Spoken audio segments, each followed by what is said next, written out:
Hi, this is Asa, and welcome to my audio experience.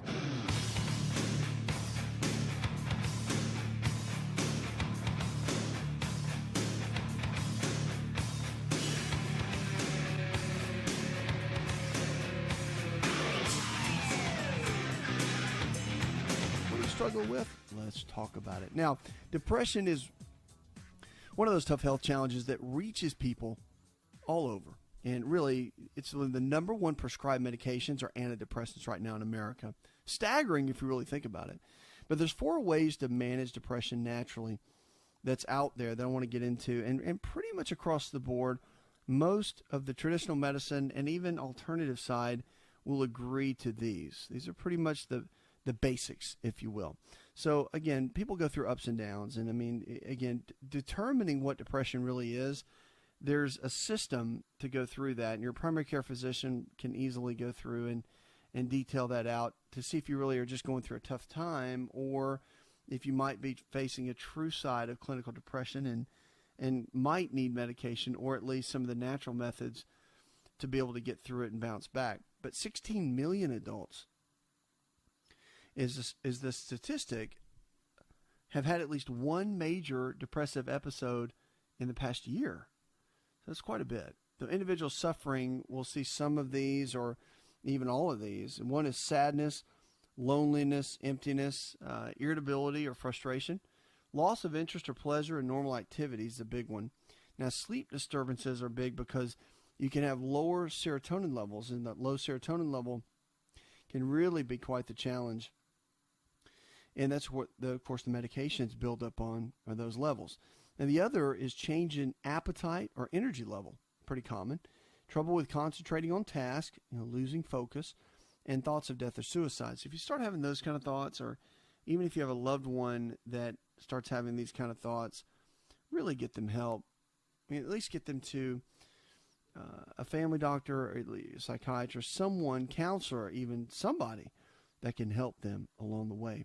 Now, a lot of the symptoms can be present typically or daily for 2 weeks and need to be consistent to be considered depression. And that's, of course, when you can look into some of the basic treatments. But here's some regular natural ways that are pretty widespread and well known for supporting and managing depression. Number 1, dietary changes. This is what I think makes the biggest change personally.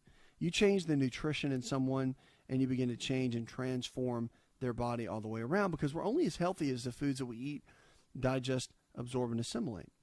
And so if we're getting the right kind of foods, we can build the right kind of chemistry in the body. If we don't, then we're going to build the wrong kind of chemistry. It's all about biochemistry. That's the key. So we know for a fact that foods that are high in refined sugars, simple carbohydrates like the bread, pasta, cereal, crackers, pastries, they cause a lot of spikes and drops in blood sugar levels. So this can lead to rapid mood changes, lower energy levels, and can worsen a lot of the depressive symptoms. B vitamins are another one. So they play a critical role in energy and mood. So the B6 is typically a cofactor, and it's the one you want to look at. There's different kinds. There's pyridoxine, and there's pyridoxal 5-phosphate. The pyridoxal 5-phosphate, P5P, is the one that links really strongly to the neurotransmitters like serotonin, dopamine, acetylcholine, and the like. So some foods that can really help with that. Sunflower seeds are fantastic. Bananas are great. Avocados are also a great source of vitamin B6. And again, you can also supplement, but your doctor can kind of guide you in that process. The other one is 5-HTP. So it's made from the amino acid tryptophan. So some studies have suggested that 5-HTP can be as effective as most antidepressant medications. So it still needs to be taken under the supervision of a physician. I'm a big fan of that. And you don't want to take 5-HTP if you're taking an SSRI, which is a pretty standard class of the antidepressants. Acupuncture, believe it or not, is the 4th one. And one study has compared acupuncture with antidepressant medication and found both to be equally effective. Those treated with acupuncture had to be treated for 6 weeks, and they reported improvement in symptoms. When considering acupuncture, remember to go to an experienced and licensed practitioner who has treated patients with depression before, and it may require multiple treatments. But again, if you don't have to do medication, medication's every day, right? So if you have to do acupuncture once a week or twice a week versus taking a medication that's going to alter your brain chemistry, kind of numb you out. And, some people even report when they take the medications of, they just don't feel like themselves, kind of feel numb, just kind of neutral with life, no ups and downs, but just kind of flat and neutral. So again, you got to figure out, where you are in the scheme of that, and decide kind of the way that's going to go well for you. I can tell you that all four of these I've seen people get tremendous success with.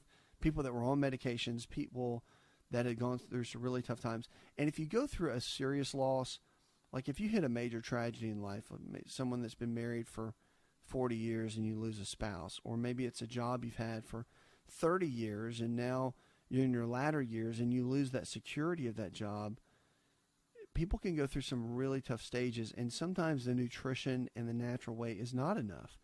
And that's where those medications come in, and they make a big difference. They can really help support your body and get your brain to balance out so that you don't have, the extreme thoughts of maybe death or suicide, or you can kind of live and function through it and press through. But then don't ever forget the prayer factor. Don't ever forget that I believe personally, get somebody that you can walk through it with, pastor, a counselor, someone. There's also, I just believe, a lot of healing through that process, and people can help you in that. Of course, I believe God can carry you through it all the way. So check those out, because really, between dietary changes, the B vitamins, that pyridoxal 5-phosphate, the 5-HTP, which helps produce serotonin in the brain, and the acupuncture, some great options when you're dealing with depression. 888-283-7272. Lines are open with questions about your health. Give us a call or go to the website. Of course, you're listening to the show. One of the big keys that we love to talk about here on the show, it's you. This show's all about you. It's about taking you to the next level with your health and your life. So one encouragement I want to give you for sure, it doesn't matter where you've been in your health. It doesn't matter if you've had blood sugar instabilities. It doesn't matter if you've had issues with diabetes or heart disease. Maybe you had a stent put in your heart, or had a stroke, or something to that level. Just know that today's a brand new day, that your choices today don't have to be the choices that you made yesterday. The body is amazing. The way it was designed is incredible, because our cells regenerate. The cells you have right now will regenerate, and the old ones die off, and you're constantly making new cells. That means that old liver cells and digestive tract cells and all the different pancreas cells, they're all fading off and new ones are forming. So what's amazing about that is that it doesn't matter about your past. Your past doesn't define you, but the choices you make now will determine the kind of health in the body that you're going to have years from now. So you can make a brand new choice today, make new habits, create new ways of taking care of yourself, and your latter years can be better than your current years if you make better choices. Coming up, we're going to jump in, grab more questions about your health. I see you waiting there, so hang tight. And also, we've got some social media we'll get into, and I've got some tips that you don't want to miss.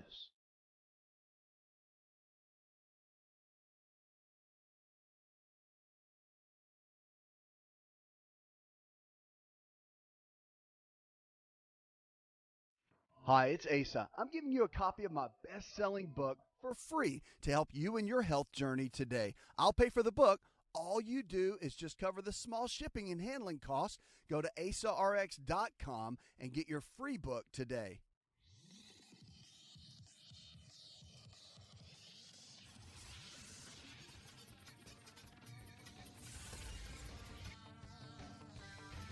To find out more, connect with On Call Radio online at InShapeNetwork.com.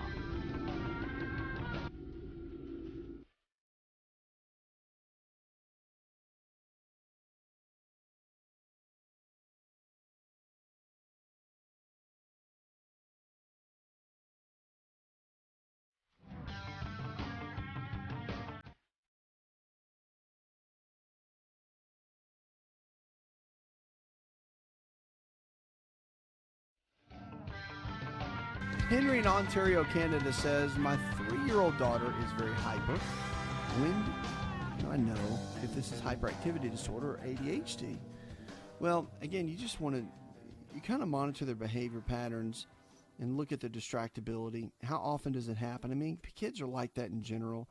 The funny thing is, when we were younger, the diagnosis really was not prevalent at all. I mean, it came a little bit later.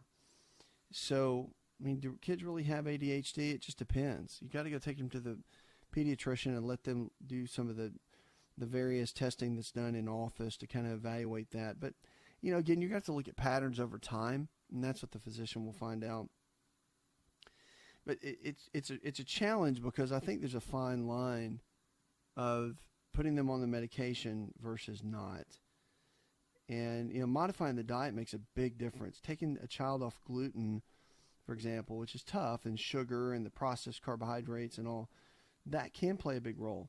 And you can notice a big difference when that happens within their behavior even, and increasing the omega-3 fatty acids.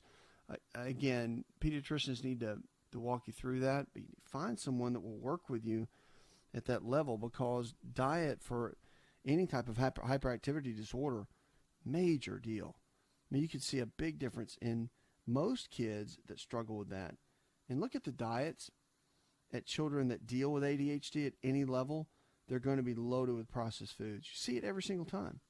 And clinically, when you do a history and all that with the parents, you're going to find that. And that's why a lot of these nutritional deficiencies that can build up in the kids, that's what you have to look for.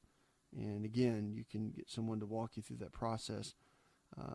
But definitely look at the omega-3s. That is one of the big keys for ADHD. 888-283-7272. Lines are open with questions about your health. Give us a call or go to the website. Go to Ruby now. Hi, Ruby. I just want to know what is good for the joints, because the joints have been swelling up, and I notice that when I get cold, they hurt. I just wanted to know what would be some good natural things that I could take to help the joints, and also what natural things I could take for anemia. Well, there's several things you can do. I mean, for joint pain, remember it's inflammation. So inflammation with any kind of arthritis, for example, itis means inflammation. That typically comes from the digestive tract. So you've got to look at the habits that you have, eating habits over a period of time. If you're doing a lot of processed foods, a lot of excess carbohydrates, you'll find that you can, if it's the wrong kind of carbs, and what I mean by that are a lot of the processed sugar, processed flour. When you do those kind of carbohydrates over and over and over again, sugar content's high, it's been shown that it raises the inflammatory process in the gut. When you do that, it raises the inflammatory process throughout the body. So getting the body back in line and really getting it back in a good position is what you want to do. And so again, eating the right kind of foods for a period of time, at least a month, can make a difference. You jump in and do equal amounts of lean protein sources like chicken, fish, beef, or eggs, low glycemic carbohydrates in the form of fruits and vegetables, and then good healthy fats, almonds, walnuts, cashews, avocados. Putting the right kind of foods together gives you the nutrition that your body needs and can get you functioning at a much better level. So that's where I would start, really, when it comes down to it, because at the end of the day, when you're dealing with arthritis, especially osteoarthritis, not getting into the rheumatoid arthritis, the dietary changes make the biggest difference. Now, there's a product out that is homeopathic based and based on amino acids, which are proteins, completely natural, non-addictive, and I've seen people in the worst pain ever do extremely well with this product. Not only that, but people that take it, again, see not just results because of the supplement. It actually helps to break down proteins. It actually works on restoring the digestive system, and it helps reduce the inflammatory process. It's called Amino Active, and you can go to their website, aminoactive.com. It is incredible. One of the best products I've seen. It's university tested. They're doing all kinds of double-blind studies on it now. It'll end up being like the natural go-to for any kind of pain or inflammation in the marketplace. I really believe that's where it's headed. It's that good. So I would check that out, aminoactive.com. But yeah, I mean, those are some basic tips. And the anemia, if they've definitely diagnosed you with it, you got to figure out, first and foremost, what kind it is. So is it B12 related? Is it iron related? you've got to be able to determine that, and they can do some additional testing to figure that little equation out. Now, the one key about it that you want to look into that's really important is also, if it is iron related, you want to look at ferritin. Now, ferritin is kind of the storage tank for iron. And with the ferritin, you know, vitamin C will raise ferritin in a heartbeat. It is the catalyst that really allows the iron to be stored and utilized in the body.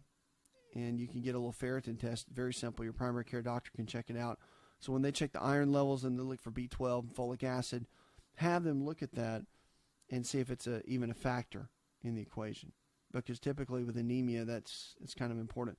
But regardless, a lot of good foods you can have to help with anemia. Now, depending on the level of it, if it's just very mild, you want to look at dark leafy greens hands down. They can help build both levels of iron and also B12. But then also look at red meat. And people freak out over red meat, but it's a great source. If it's grass-fed, hormone-free, bison, elk, those kind of meats, unbelievable. Very, very good for you. And a lot of other benefits in it as well. But they can be helpful. And a good old-school remedy for any type of anemia is blackstrap molasses. That's old school right there, but it works very well. 2 to 3 tablespoons of blackstrap molasses can help tremendously when you're dealing with any type of anemia. Now, it's got a little bit of the sugar content in it, but, again, raising those levels up, give you burst of energy, and will help for the long term. Remember, keep in mind, this takes a while. It's not going to happen in 2 weeks. Did you know that you can listen to the Asa Rx audio experience on Spotify and Pandora? For all the ways to watch and listen, check out our show page at asarx.com/experience.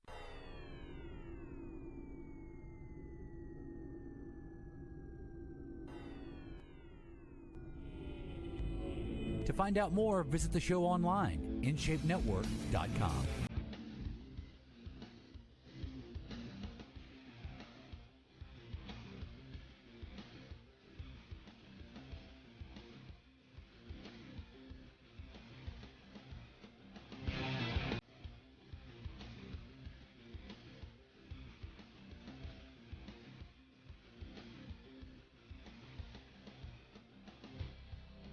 Whatever you're struggling with, we're here to help. Here to take you from where you are in your current state of health to where you need to be.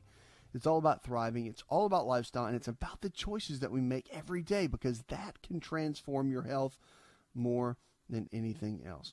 Hearing loss is a big topic too. Rheumatoid arthritis really does affect more than your joints. Now they're saying, according to the Arthritis Foundation, they're saying now that with a lot of reports over the years that rheumatoid arthritis can actually create hearing loss. So Mayo Clinic did a study, was published recently, and they found that hearing loss increased with people with rheumatoid arthritis. Most rheumatologists were not aware of the increased risk of hearing loss in RA.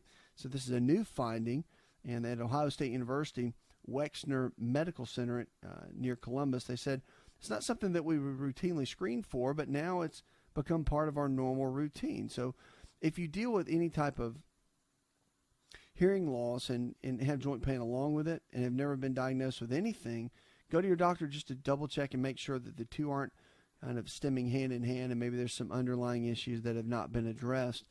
So a lot of the RA medications, the biologics, they said really don't have the links in them, but they're saying there's a lot to do with the connections. And here's some of the reasons, or some of the connections, they say, rather, basically with the two. So, however, they say that 1% of all cases deal with hearing loss. Most rheumatologists are familiar with some of this, but not to the extent we're seeing now. So, again, number one, you want to let your doctor know if any over-the-counter drugs you take, because they said some of the reactions with some medications that they found in this study could have been some of the reasons why. So you want to look at drug interactions, number one. You want to also, this has nothing to do with RA, I think, but avoid long exposure to loud noise. Be careful with the earbuds and also the iPods and the personal devices, and listening to a lot of really, really loud music. Be cautious.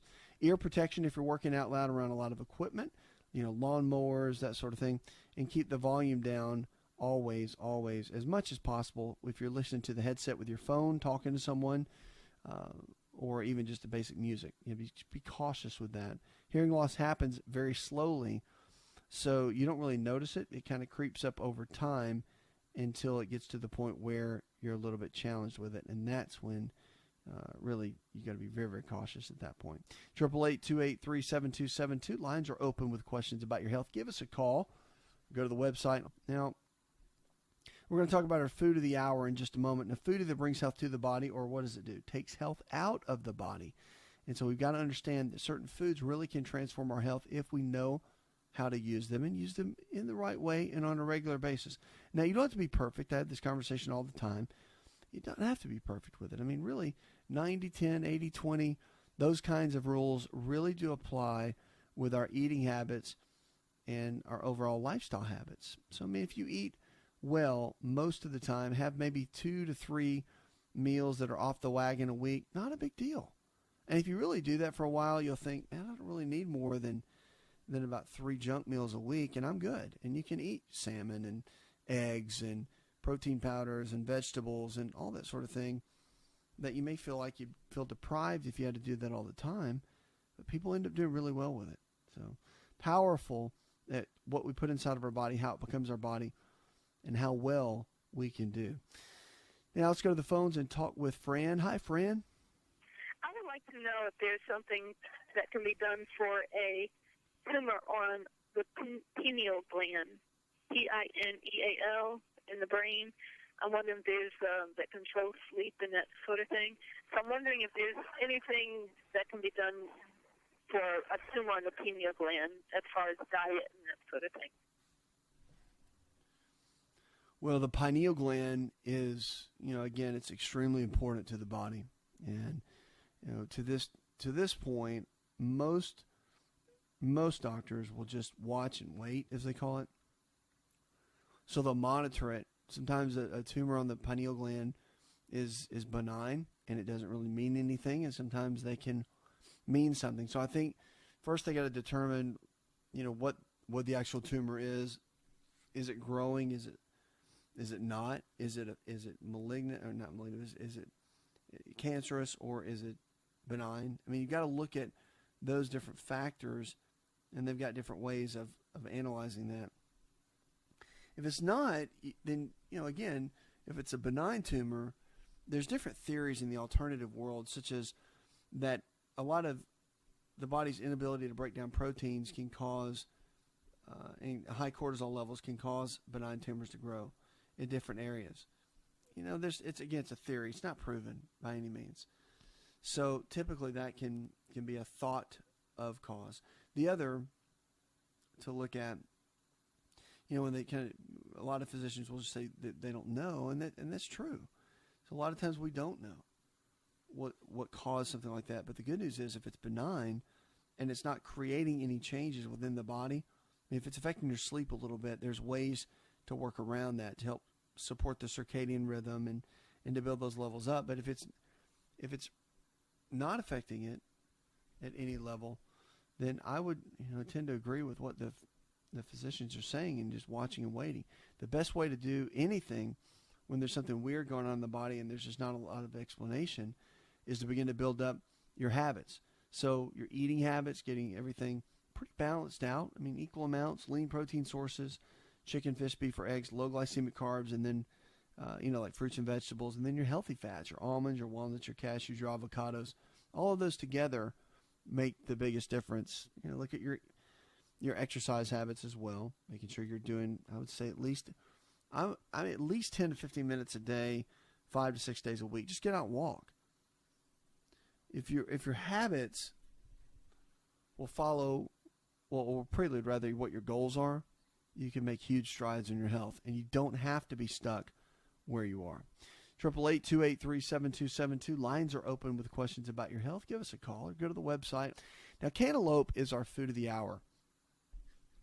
Powerful food that makes a big, big difference. A lot of nutrient diversity in this. Of course, it's loaded with the B vitamins, vitamin B1, B3, B6, and folate, as well as vitamin K and the magnesium and the fiber. So it ranks very, very high, even up there with raspberries and strawberries, which rank extremely high with high vitamin C content.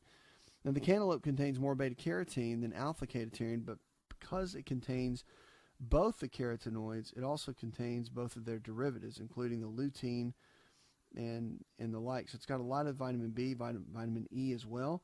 So with antioxidants that are high in it, you've got a lot of the polyphenols. The polyphenols are amazing. They do very, very well within the body. A lot of researchers understand the metabolic syndrome, which is, challenges within like the high blood fats, triglycerides, high blood sugar, high blood pressure, and too much body fat, which is a result of chronic underlying unwanted inflammation and oxidative stress throughout the body. So it's not surprising to see a decreased risk of metabolic syndrome in individuals with especially high intake of cantaloupe, just because of what it provides. Matter of fact, cantaloupe has been shown, there's a blood test called C-reactive protein, or CRP. There used to be, not used to be, we still use it. It's called SED rate, or the ESR, and the SED rate always was a good marker for inflammation. Still used in the basic blood panel, but the CRP came along, and it's kind of the new version. A little bit more detailed, gives us some more markers regarding the heart, but the CRP, it overall looks at the body inflammation. So when you look at it, one study documented that the benefits of cantaloupe prevention, they say with eating about 5 fruits a day, which equates to about 12 ounces, they assumed that the study participants that looked at it, that their approach might help all of us, really, when it comes down to inflammation and chronic oxidative stress. But they found that when they ate the cantaloupe, that the CRP markers came down considerably. Now, they didn't list the numbers, so I don't know what the exact numbers are, but considerably is pretty powerful. I mean, the fact that it even got it to move is a big deal. A lot of other health benefits, too. Of course, the studies have been done mostly on animals and not humans, so it's a little skewed that way, but researchers have theorized that the cantaloupe phytonutrients can improve insulin and blood sugar levels because it did so in the animals, and also can improve kidney function. How about that? So cantaloupe, powerful superfood along the way that can bring health to you in a lot of ways. Jack in Dalton, Georgia, he says, can you give me some help on working with recurring cold sores? I tend to get them on my mouth, and I'm looking for some natural ways to support it. Well, again, the cold sores come from the herpes virus, simplex. And when you go under a lot of stress or your body's under a lot of tension, you can, a lot of these little herpes viruses tend to pop out, and they run their course for about 7 to 10 days, and then they tend to heal up. But, the medications, the antivirals, they work as a preventative. But from the natural side, a lot of people use L-lysine, which is an amino acid, cuts down on viral activity, and also ionic silver has been used as well to keep those kind of at bay. A couple little things to look at.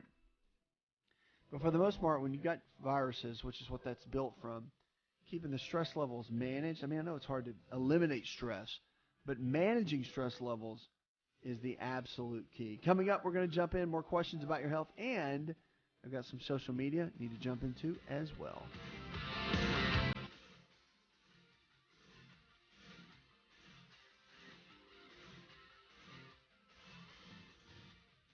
Hi, it's Asa. I'm giving you a copy of my best-selling book for free to help you in your health journey today. I'll pay for the book. All you do is just cover the small shipping and handling costs. Go to asarx.com and get your free book today.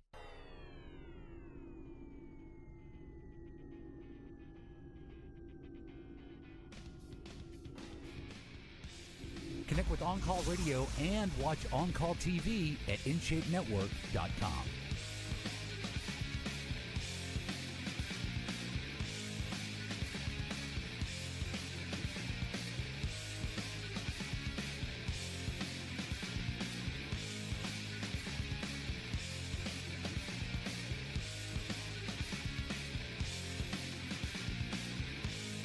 What are you struggling with? Let's talk about it. Diabetes, heart disease, arthritis, fibromyalgia. It all comes down to the choices we make every single day.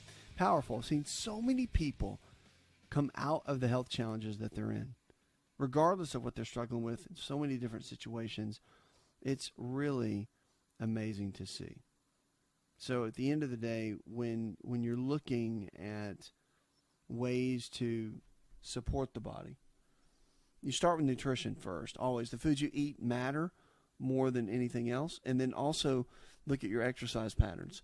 If you're not exercising and you're trying to eat well, got to put the two together. They work hand in hand to build the kind of body you're looking for. Powerful. 888-283-7272. Lines are open. Give us a call. Go to the web. Go to the phones. Let's talk with Roger. Hi, Roger. I just had a quick question about superfruits. Superfruits. Was thinking about eating more of them, and I'd also heard that it was a kind of a marketing thing, and I wanted to know if you had a recommendation for the best superfruits to eat, and what they would actually do for the body to help the body out. Well, there's categories. I mean, we in the health world we talk about superfoods and superfruits. I mean, everything's kind of got a little tagline to it, but there really are some of those super higher end category foods that work well. And on the fruit side, the berries really top the list. And all the different berries, because of the deep, rich polyphenols that they have in them, the darker the color, the better.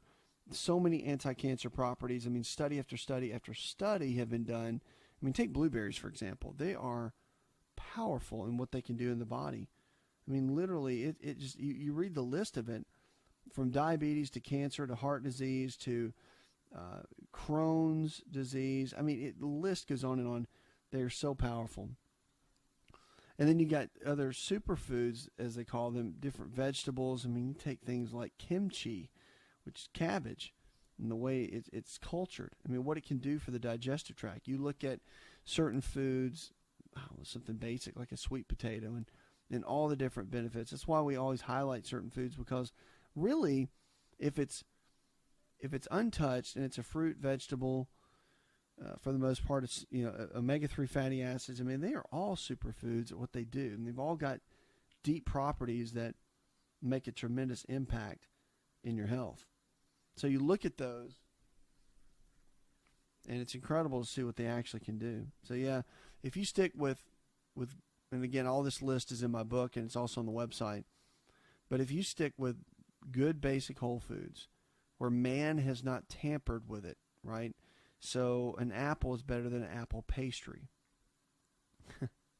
I mean, and really, I mean, it's, you think about it, and people think they eat those kind of things, and they think, oh, well, it's got apples in it. It's got to be healthy.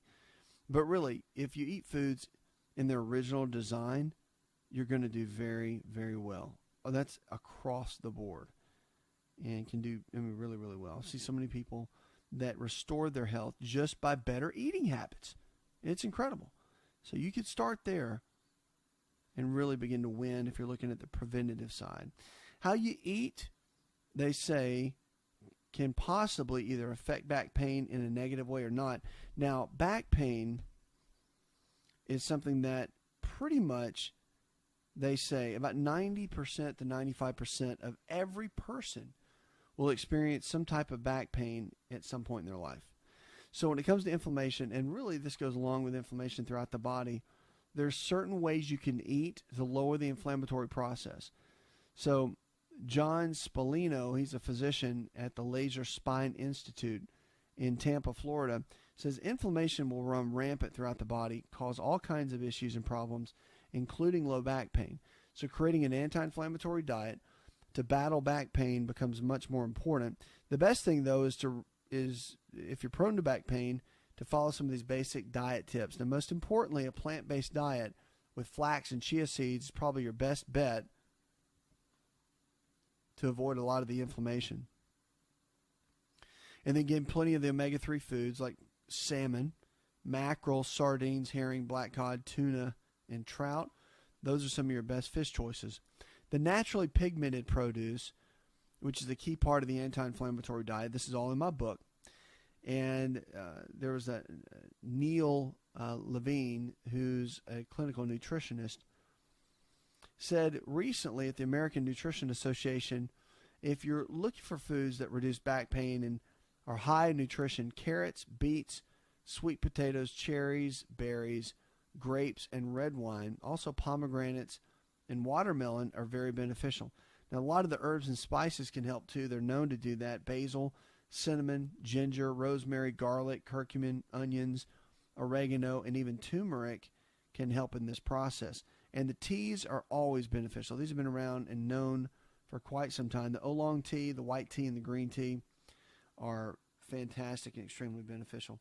Dr. Spallino also added that olive oil and brightly colored fruits and vegetables have been helped to lower the inflammation as well. Strong back pain fighting properties with kale, spinach, and broccoli. They top the list. Some other good food choices, though, in the anti-back pain diet: avocados, nuts, of course, almonds, walnuts, pecans, Brazil nuts, lean proteins, chicken, and turkey make a big, big difference. And even the beans and cocoa can help. So staying pain-free, they said a lot of these different foods can make a big difference. Watch for calcium, getting enough of it, but getting enough vitamin D can help as well. Puts another hour in the charts. I want to thank our producer, Jay Patrick, engineer John Garrison, and the rest of the team. Go to one person, something you learned on this show.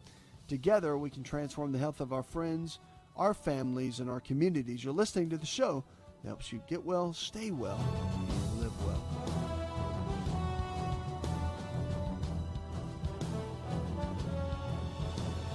Did you know you could listen to the Asa Rx audio experience on Spotify and Pandora? For all the ways to watch and listen, check out our show page at asarx.com/experience. Hi, it's Asa. I'm giving you a copy of my best-selling book for free to help you in your health journey today. I'll pay for the book.